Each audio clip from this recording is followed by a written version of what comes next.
Wat is kind Jennifer erdoor? Nou, wij wilden Teun Pieter even gedag zeggen en ontmoeten. Want hij had zo'n mooie toespraak op televisie gehouden. Wat wil je hebben voor Sinterklaas? Een Xbox en FIFA 18. Doe maar duur.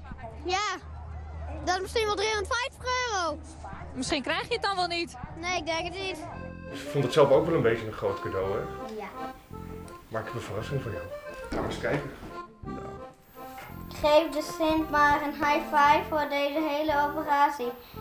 Of ben je misschien van de Xbox generatie? Phillies de Sint.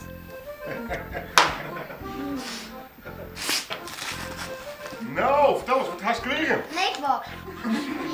En FIFA 18. Bedankt Sinterklaas.